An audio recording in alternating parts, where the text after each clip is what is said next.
As this program begins, we utter the prayer of Jabez and declare that you bless us indeed, that you enlarge our territories, that your hand will be upon each one of us, and that you keep us away from all that is evil, and that we will not cause pain in anyone. Grant this prayer of faith, dear Lord, for thine is the kingdom, the power, and the glory, forever and ever. Amen. With your permission, Your Excellency, sir, please be seated.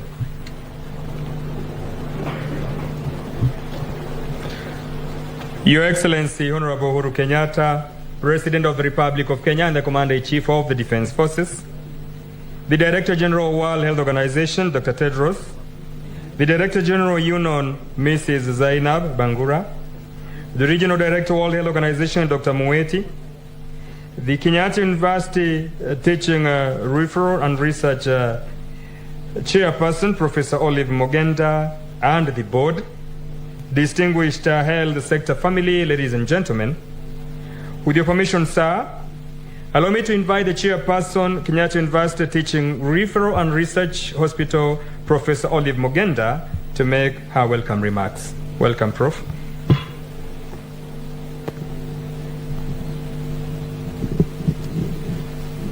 Your Excellency, President Uhuru Kenyatta, President of the Republic of Kenya, and Commander-in-Chief of the Defense Forces, Dr. Tedros, DG, WHO, all invited guests. I will not go through the list because of time. I take this opportunity to extend my hearty welcome to Your Excellency and all our distinguished guests today to this official opening of Kenyatta University Cathedral, Onesmo Odemoyoi Executive Wing, and the groundbreaking ceremony for the WHO Regional and Subgroup Center. Your Excellency, at this point, allow me to point out the presence of Professor Olemoyoi. Maybe he can stand up, Professor.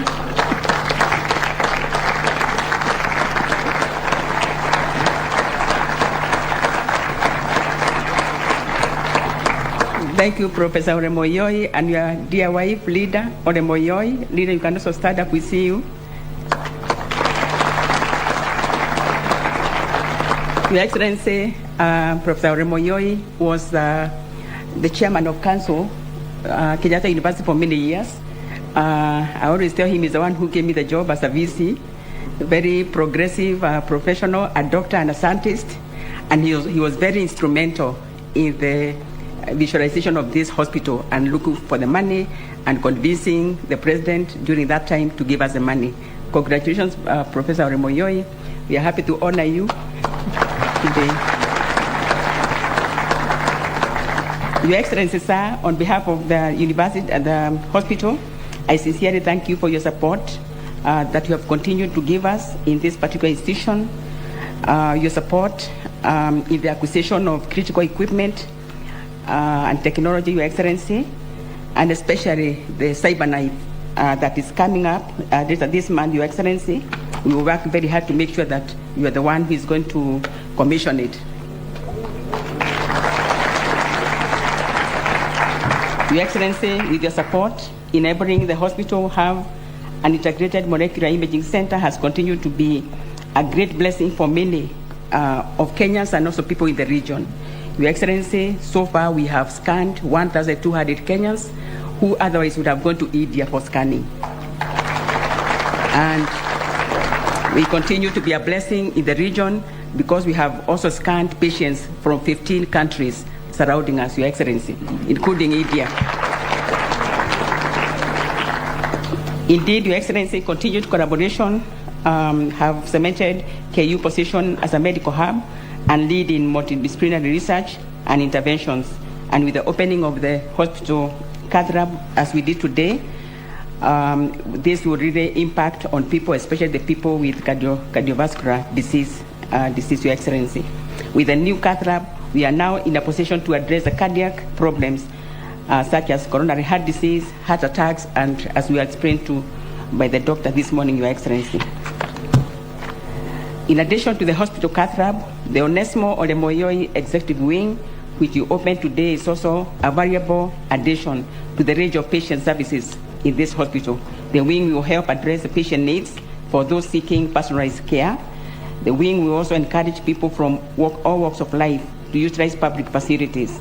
For long, Your Excellency, there has been a misconception that the best healthcare services are only found in private hospitals or outside the country.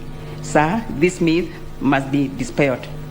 With benchmarking, this hospital has managed to put in place facilities that match, if not surpass, those that are found in best hospitals around the world. We continue to encourage Kenyans to make use of this facility, especially the wellness center that we started recently. In conclusion, Your Excellency, we appreciate the new opportunity to work in close proximity to the World Health Organization's regional and sub-global emergency hub. Indeed, the hub presents numerous areas of collaboration for which our clinical and research teams look forward to participating. With these few remarks, Your Excellency, it is my humble pleasure to invite the Cabinet Secretary, the General Secretary, to come and address us. Thank you.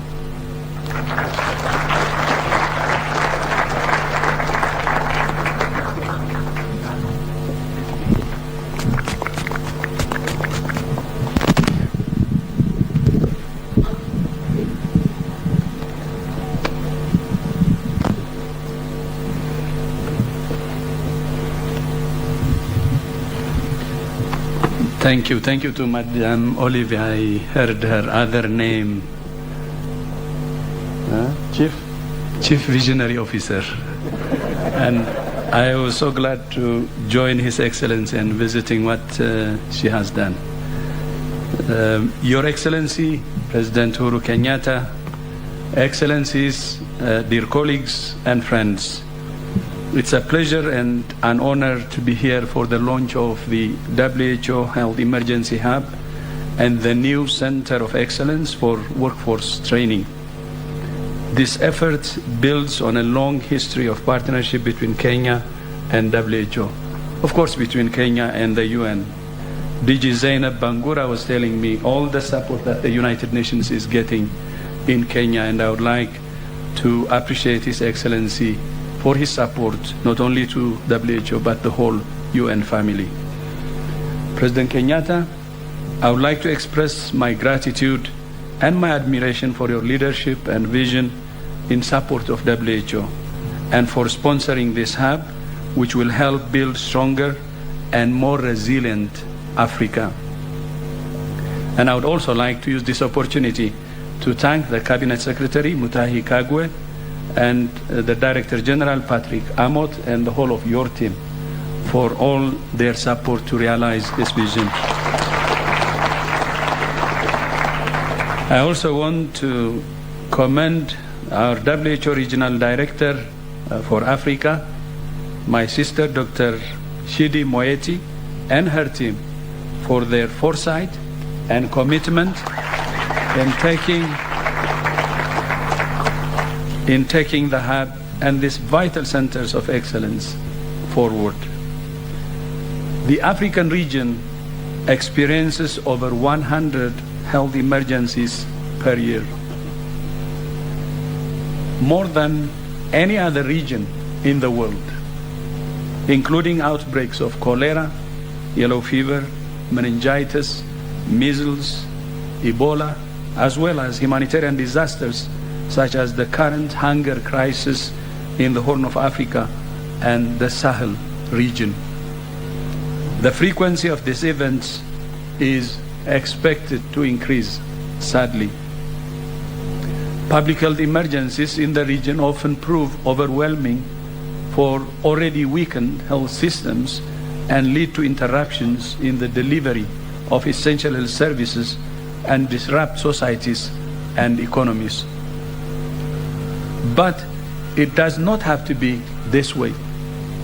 Many of these are preventable or controllable with proven public health interventions. We have significant gaps in preparedness that we must address, particularly in terms of the training and building up of an emergency workforce. A WHO analysis found that less than 10% of countries in the African region have the workforce required to prepare, detect, and respond to public health risks. That's why WHO and the government of Kenya have come together to build the Regional Emergency Hub and the Center of Excellence on Health Workforce Training, which we believe can make a difference in the continent. The government of Kenya has generously committed 12.14 hectares of land and $5 million towards construction. The government of Kenya is also generously providing WHO with office space, which can accommodate 120 staff for a 3-year period while the hub is being built.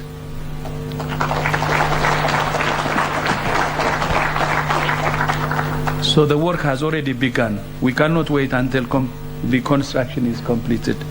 And that's why the 3-year office space that can help us to start supporting countries in our continent. The office is nearby at the Kenyatta University Research and Referral Hospital. The new hub will bolster resilience and health security in Kenya, in the region, and across the continent.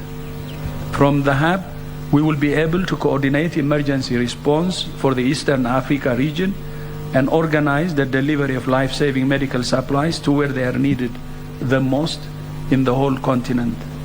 The hub will also be used to stockpile medical supplies and equipment, which will improve effectiveness and allow resources to be deployed to the field more quickly. While the physical building for the new hub is still being constructed, our teams, as I said earlier, are already at work. We're working in support of medical relief around the Greater Horn of Africa hunger crisis, providing supplies and coordinating health assistance efforts for more than 80 million people in 7 countries. WHO has scaled up operations to support countries in the Horn of Africa facing compound challenges: acute food insecurity, conflict, the worst drought in 40 years, devastating flooding, the impact of climate change, and rising international food and fuel prices, all in the midst of COVID-19 pandemic. Beyond the eastern region, the Nairobi Emergency Hub will serve all 54 African countries, African nations across the continent, working in collaboration with both the WHO African and East Mediterranean regional offices. Currently, it takes an average of 20 days to deliver supplies to communities across Africa during emergencies. Prepositioning supplies at the emergency hub is part of WHO's effort to significantly cut down delivery time to 72 hours. The hub can also be used by other UN agencies to provide training in areas related to emergency and humanitarian crisis management, including conflict management, food security, logistics, and recovery. Finally, the emergency hub will be fundamental to WHO AFRO's flagship program to strengthen health security, being rolled out with the African Centers for Disease Control, Africa CDC, and other partners. The flagship program aims to better protect Africans from health emergencies by the end of 2025. The hub will improve the capacity of African countries to prepare, detect, and respond to health emergencies, improve logistics capacity, and strengthen health security both regionally and globally. WHO will contribute its share of funds for the implementation and running costs of this regional flagship initiative. The Center of Excellence will enhance Africa's resilience to emergencies by building workforce capacity. The Center of Excellence for the Health Workforce, in collaboration with WHO Academy, will include an emergency simulation village and train frontline responders on topics such as infectious diseases and emergency camp management. I'm glad to see the Kenyan government and other countries in the region taking concrete steps like the hub. This will help to implement the 10 proposals to build a safer world outlined in the Global Architecture for Health Emergency Preparedness, Response and Resilience that I presented during the last World Health Assembly. We were honored that Your Excellency President Kenyatta attended the World Health Assembly. Thank you so much. I'm deeply grateful to you, President Kenyatta, and the government of Kenya for their leadership, generosity, and vision in supporting the emergency hub for the people of Kenya and for our Africa. Asante sana. Thank you so much, and look forward to implementing this excellent project together. Thank you. Asante sana again. Thank you. Thank you so much, Director General Dr. Tedros. Thank you, the Chairperson, Professor Oliver Mugendi. It is my singular and humble duty to invite the Cabinet Secretary for Health, Senator Mutahi Kagwe, to invite His Excellency to make his address. Karibu Waziri. Asante sana. Your Excellency, President Uhuru Kenyatta, the World Health Director General, my brother Dr. Tedros and your team from Geneva and here led by Dr. Moeti. Ladies and gentlemen, may I first, sir, start with congratulations, because today is a good day. My pastor would make me sing that this is the day that the Lord has made and we should rejoice and so on and so forth. Because the reason why I am excited about it is because first, on the cat lab development, and I want to congratulate Dr. Olive Mogenda and the KU team for the second cat lab that we have commissioned here in this republic, in keeping with the various reforms and transformations that Your Excellency have ordered that we do within the Ministry of Health. Secondly, sir, is to welcome really in a very special way Dr. Tedros and his team, because again, this is a very important event. And history will record, sir, that you have presided over the launch of a very, very important center here in this country. And it is also in keeping that the agenda that you have put for us in making Kenya not just a national health hub, not just a regional health hub, but also an international health hub.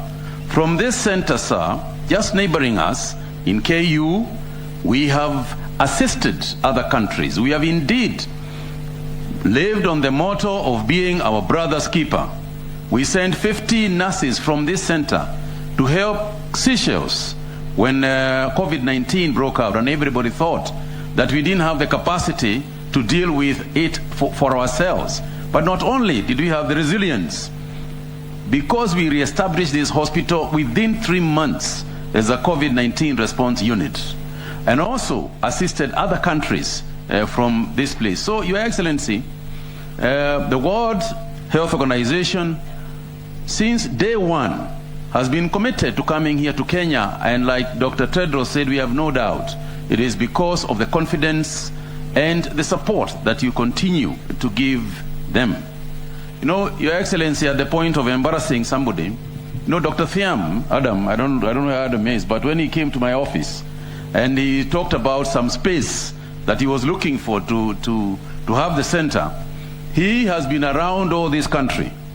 He went down to Athi River, he went with Dr. Kuria, moving around all this country, and I had told them from the word go, you will eventually end up at KU.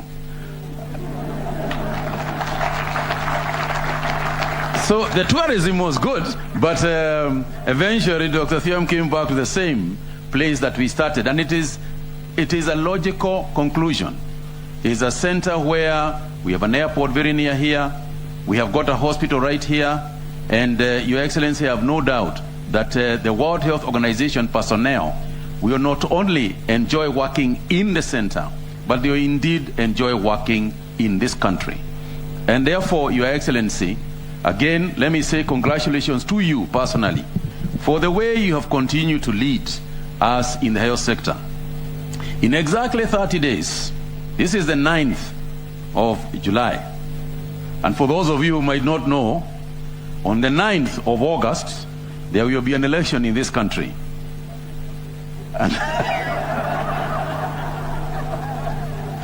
And His Excellency has exhibited some truck driving skills out here that we have seen. But irrespective of what you do, sir, this nation will never forget what you have done for us generally,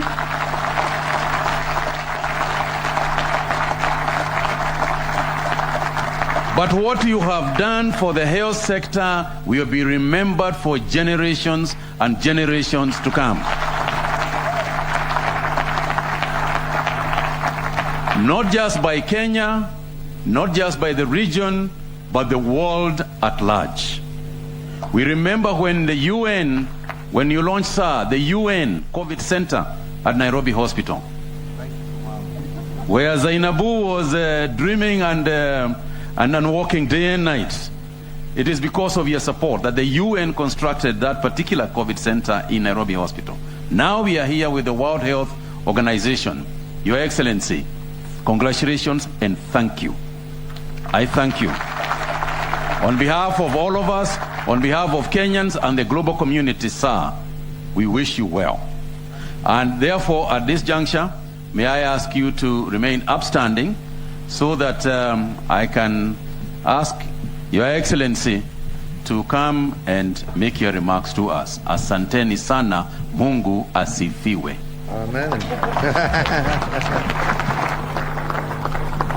Asante sana, Waziri. And may I please at the onset, while you are still upstanding, to ask all of us just to hold a moment of silence on the passing of a dear friend of Kenya and Africa, the former Prime Minister of Japan, Shinzo Abe, who lost his life through some very unfortunate circumstances. And I'd like to take this opportunity to request all of us just to have a moment of silence in his memory.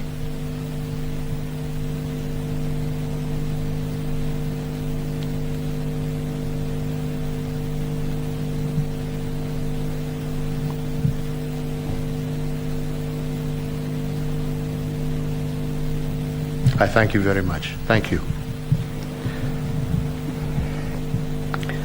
The Director General, Tuketi, sorry.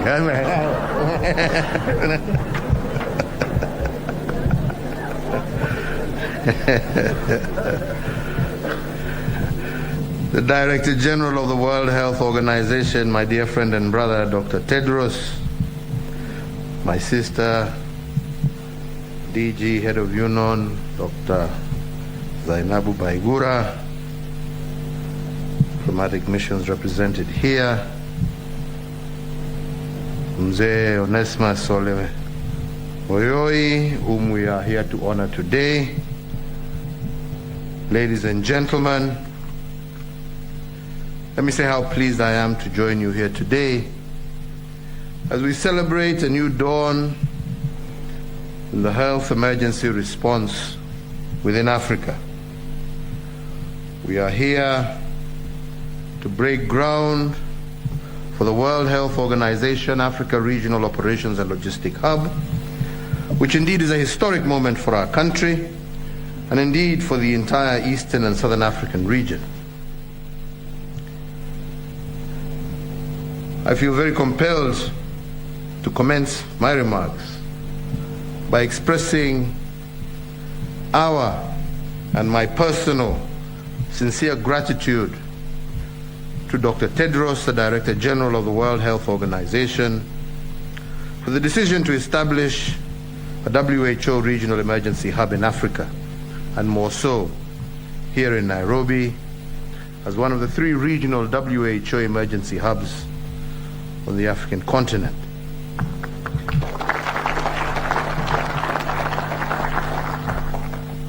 Each year, as has already been pointed out, we have over 100 health emergencies occurring in the east, central, and southern parts of Africa. Epidemic-prone diseases, outbreaks such as cholera, Ebola, measles, meningitis, yellow fever, just to mention a few.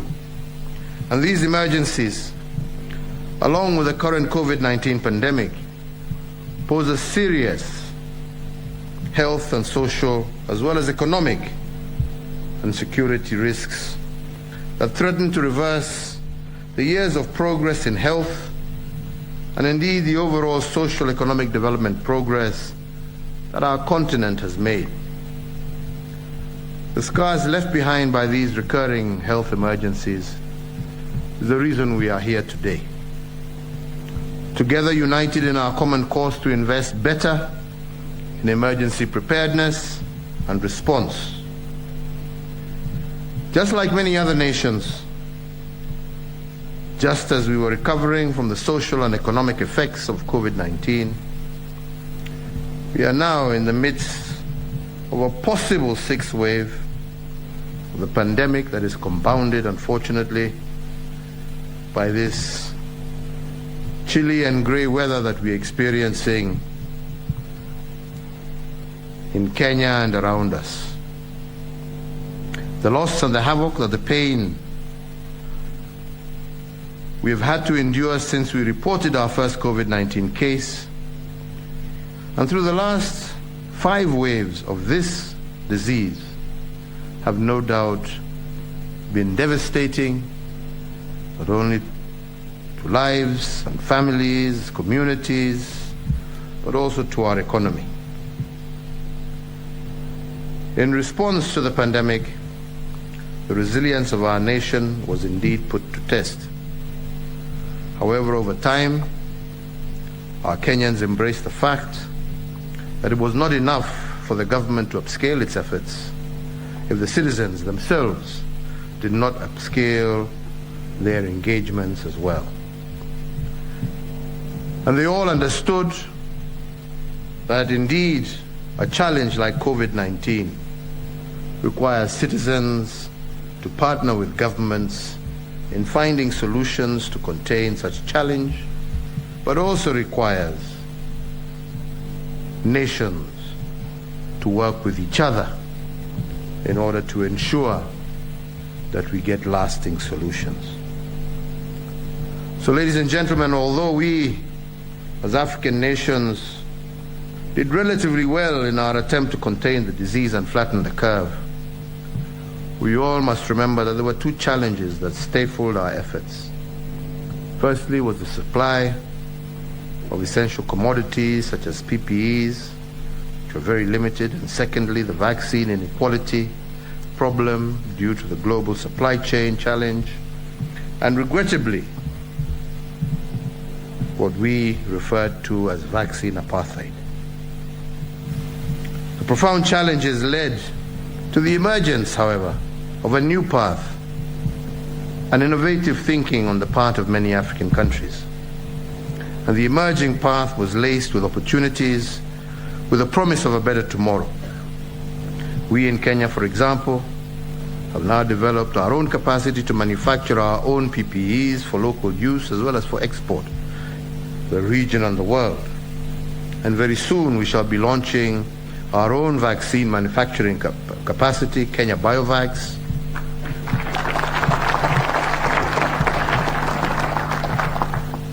And so therefore, ladies and gentlemen,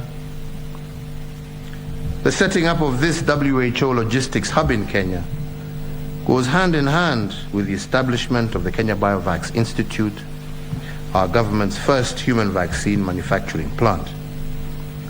The local production of specialized health products and technologies at Kenya Biovacs, including production of a range of human vaccines that would be pre-qualified by WHO, shall create a strong energy in the supply chain partnership between the WHO and Kenya. This will no doubt ensure that the region in particular and Africa as a whole have self-reliance and self-efficiency through enhanced access and availability of important medicines for all our citizens. So therefore, once again, Director General, the people of Kenya appreciate WHO as a valued partner, particularly during the COVID-19 response, but also in strengthening in-country systems and structures for emergency preparedness and response. It is important to note and let Kenyans know that WHO was indeed instrumental in supporting the establishment of centralized outbreak coordination, joint planning and emergency response management, communication, and information management structures here in Kenya.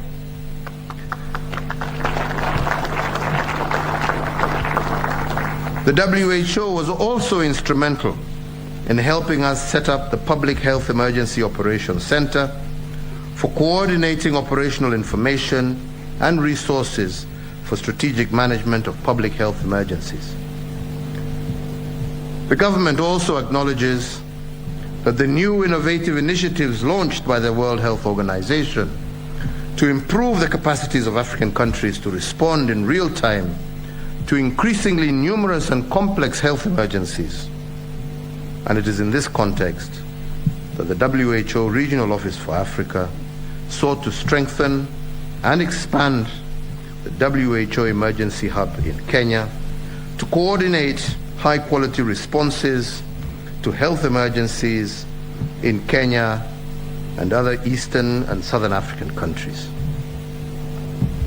I am duly informed, and I do appreciate, that the vision of the enhanced hub is to serve as a modern storage center for essential medical equipment and consumables, which will also ensure timely logistical support to countries with emergencies in our region. The hub will also house a center of excellence specialized in capacity building in health and crisis emergency management. An expanded and more versatile emergency hub in Kenya will allow the WHO to effectively and swiftly support Kenya and all Eastern and Southern African countries by maintaining stockpiles of medical and logistical supplies, onboarding and training a multidisciplinary team of human resource to serve as Africa's elite emergency experts, and stationing WHO and the AFRO health emergency professionals to ensure quick deployment during public health and humanitarian emergencies in our region and in Africa as a whole.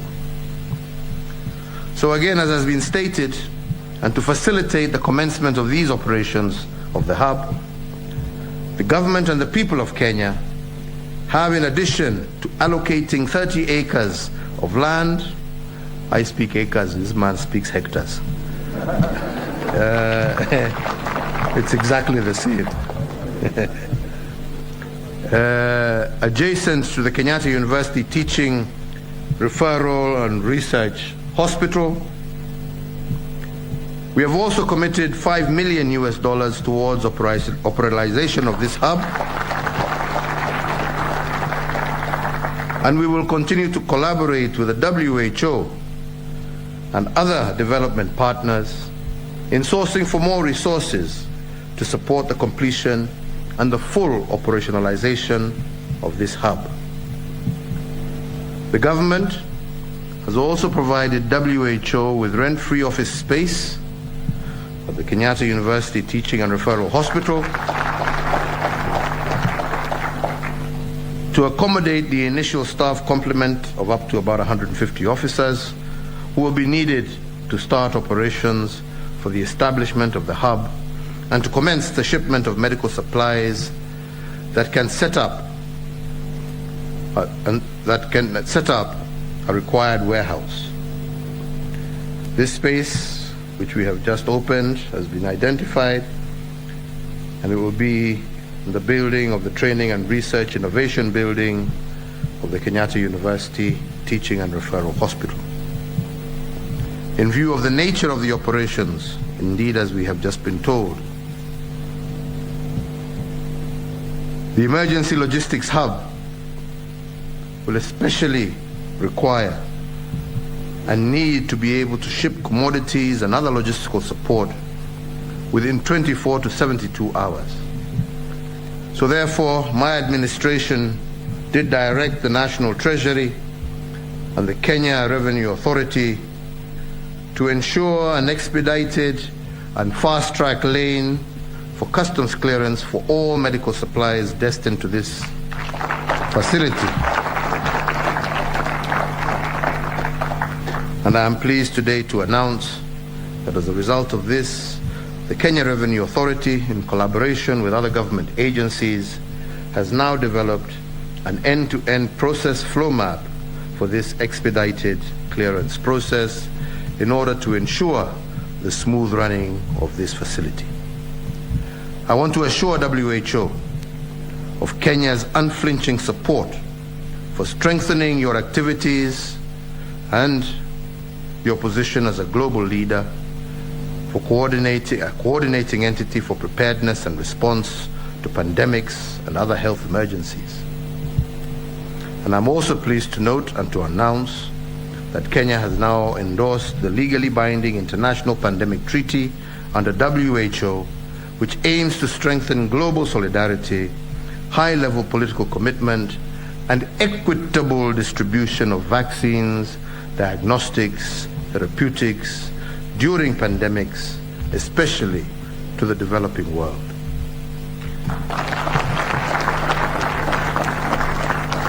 So as I conclude this segment of my speech, I'd like to congratulate once again the World Health Organization for this great milestone and for having confidence in Kenya and her people to undertake the task of making this hub a reality.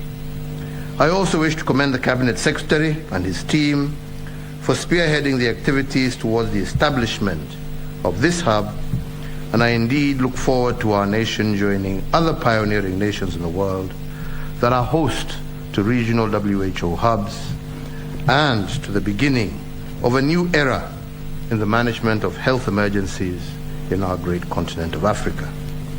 Asante sana na tunawashukuru. Thank you very much.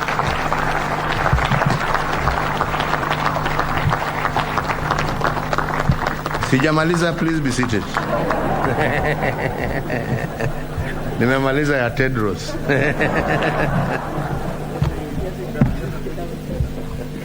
But I also want to take this opportunity to thank the team at Kenyatta University Teaching and Referral Hospital, because we have also taken advantage of this event to also open their new cath lab.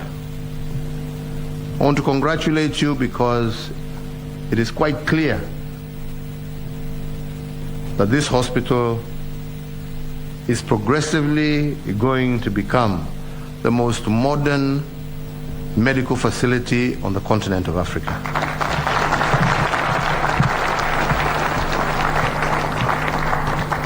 I want to thank, through you, Chair, Dr. Olive Mugenda, and your entire team for the work that you have put in.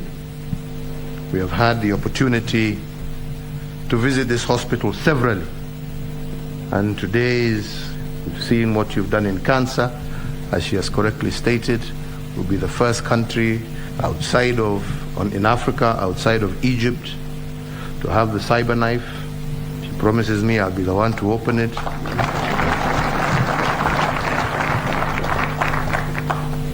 We have seen what we have done for cancer, now for cardiology.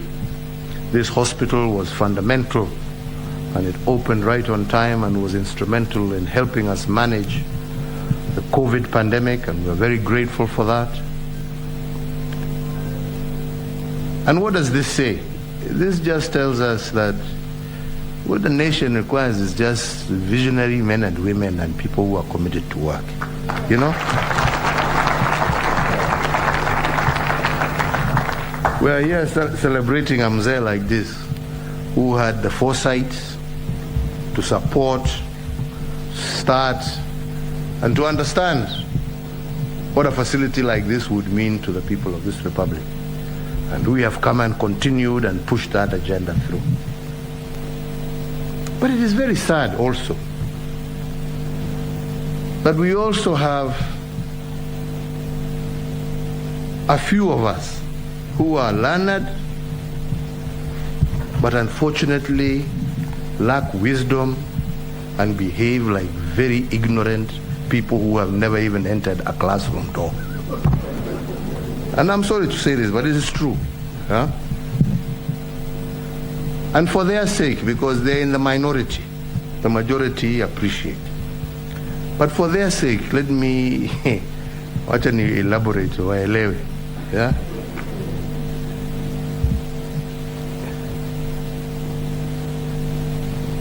Property, whether ni state house ambapo naishi for the next few weeks. Yeah? Ama university kama hii, ama hospitali kama hii, ama shamba kama hii. This is the property of the Kenyan people held in trust by the government of Kenya. Sijui kama tunaelewa. Do you understand me? Yeah? And this is why we try and adopt a whole of government approach. When you do projects, when you do things, you look at things globally. Yeah? In order for us to be able to move a country forward. We don't operate in silos. Kila mtu anashikilia ni kama ni yake. Hajui siku zake, hata kama zangu zimehesabiwa, hata zake zimehesabiwa. Unaona? Utaenda uache wengine waendelee. Ama ni namna gani? Yeah? But there are some people who just don't seem to get it. Unaona kama ni mali yako, sio yako, ni ya umma. Na mali ya umma you're just a caretaker. That is all you are, a caretaker. And when you recognize that and you recognize the whole government approach, then you also recognize that Kenya has never operated in isolation. Kenya is a respected member of the global community. On top of that, Kenya throughout her history is recognized as a very strong supporter of our multilateral institutions. Sijui kama tunaelewana. That's why Dr. Baibura is here, leading Habitat, leading UNEP, na mambo mengine kama haya. That's why we want WHO here. Alafu wewe unaenda huko kusema ati hii shamba ni yako. Shamba yako kutoka wapi?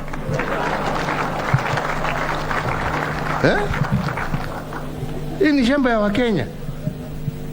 And what this facility is going to do to help us improve healthcare, not just in Kenya, to help us meet emergencies, not just in Kenya, but throughout the African continent. Halafu wewe unaenda kuweka breaks hapo kwa sababu, lakini bado nimebaki wiki 3. We shall deal with those individuals swiftly and effectively. Swiftly and very effectively. Waende, tutaenda nyumbani na wao. Swiftly and very effectively. We can't have individuals, people operating as individuals. We operate on behalf of the people. We operate on behalf of the global community of which we are a respected member. Sio kurukaruka huko na mambo yako na fikira zako ambayo hatujui ni zimetoka wapi. Anyway, wacha hiyo nimekwisha. Yangu ni kuwapongeza. Madam, on your hospital, to thank our partners WHO, to thank our partners the United Nations, and to say that Kenya will continue to be a strong and firm supporter of all global efforts aimed at improving the lives of our people, aimed at bringing peace to our continent and to the world. And this is just the beginning. May God bless you. Asanteni sana. Thank you so much. I'll request the Cabinet Secretary for Health, Senator Mutahi Kagwe, to hand over the token of appreciation to the President, who will in turn give it to our good friend, that is none other than the Director General World Health Organization, Dr. Tedros Ghebreyesus. So Cabinet Secretary will hand over the token to His Excellency the President, who will in turn, on behalf of all of us, hand it over to Dr. Tedros. Let's appreciate His Excellency the President for that token of appreciation and taking cognizance that he has chosen Kenya to represent the WHO. I request that we all be upstanding for the Kenyan national anthem.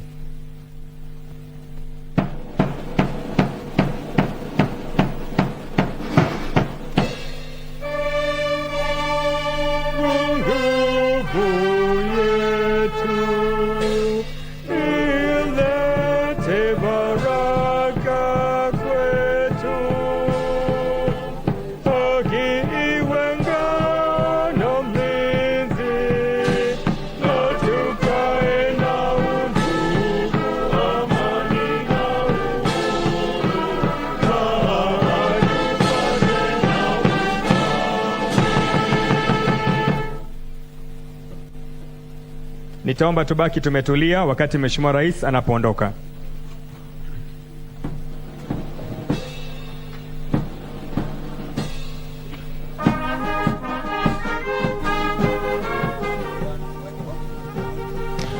Bila shaka mtazamaji, hiyo ni warsha ambayo imeweza kukamilika hapa katika hospitali ya rufaa ya chuo kikuu cha mafunzo na utafiti cha Kenyatta, ambapo warsha hiyo mtazamaji imeweza kuongozwa na Rais Amiri Jeshi wa Taifa, Rais Uhuru Kenyatta, ambaye mtazamaji ameweza kuzindua ama kuvunja ardhi na vile vile kuweka msingi ujenzi wa kitovu cha shirika la afya duniani, ambapo kitaweza kujengwa hapa katika maeneo ama makazi ya hospitali ya rufaa ya chuo kikuu cha mafunzo na utafiti cha Kenyatta.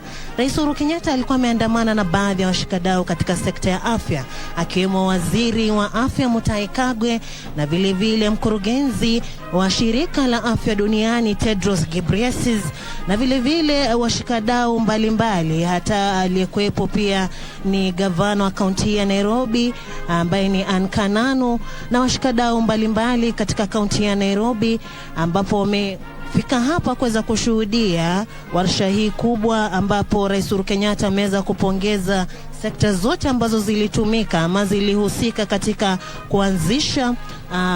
kuanzisha mradi huu, ambapo utaweza kutumika na kutumiwa na nchi mbalimbali hapa Afrika.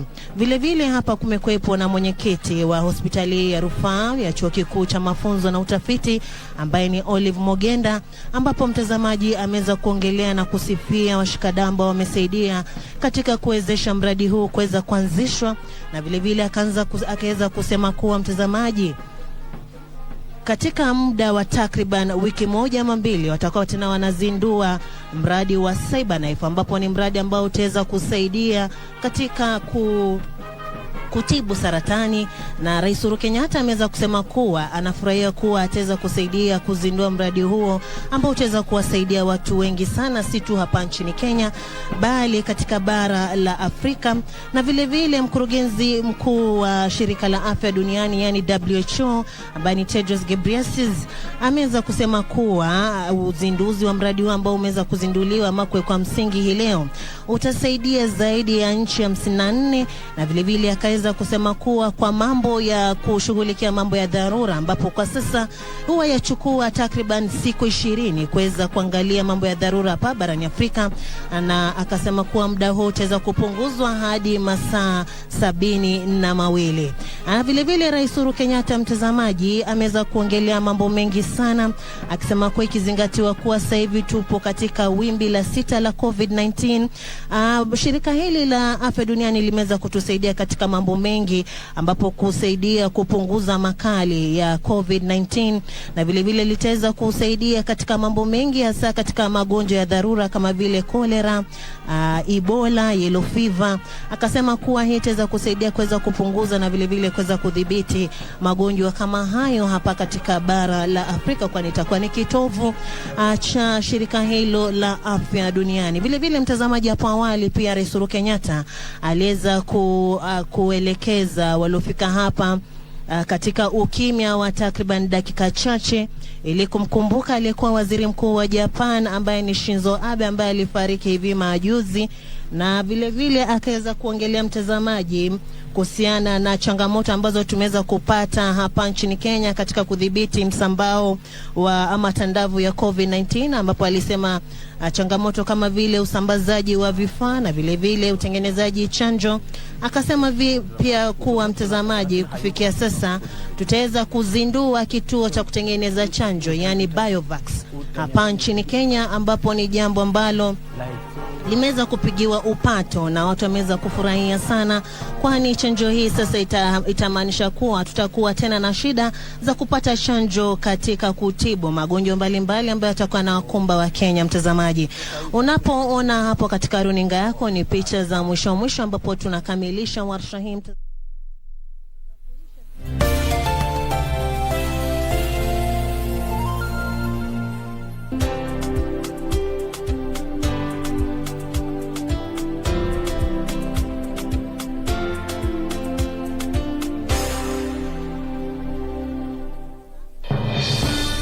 We shall legalize weed. Professor George Luchiri Wajakoya of the Roots Party. Raila Amolo Odinga of the Azimio la Umoja One Kenya Party. Unajua mimi sina pesa ya serikali ama ya kashfa. David Mwaure Wahiga of the Agano Party. And hakuna kura ya hasla mtaiba. William Samoei Ruto of the Kenya Kwanza Alliance. Presidential Debate 2022. Do not adjust your sets.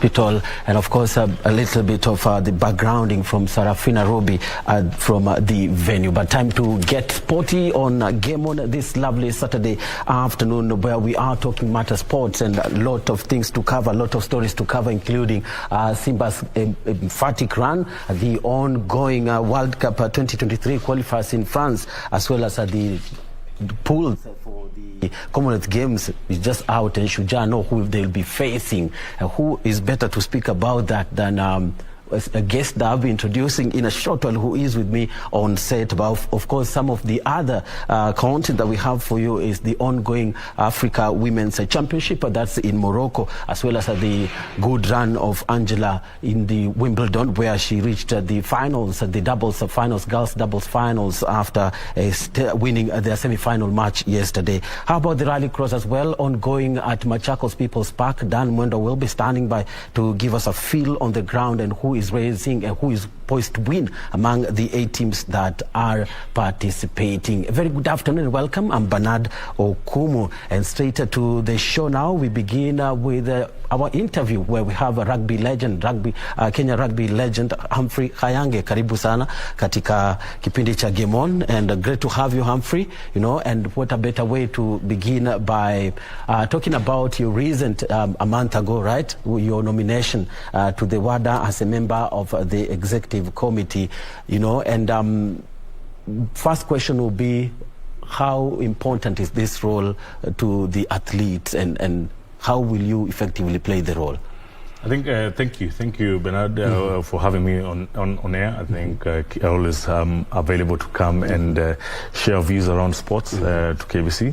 I think it's been an interesting experience for me, and new opportunities coming up in terms of athlete representation. And the WADA role is very important. As we know, anti-doping is a big issue, not only here, worldwide, in terms of just maintaining the integrity of sport.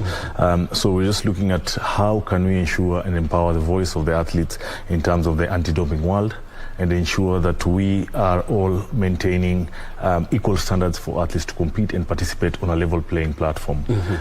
That being said, a lot of questions are arising from athletes in terms of testing methods, in terms of how are they handled during that process, and these are key areas that we're picking up in terms of discussion at the executive board level to ensure that the process, anti-doping is a partner in ensuring that they're working with the athletes and ensuring we're all maintaining a straight path in terms of how we train and what substances we have in our system.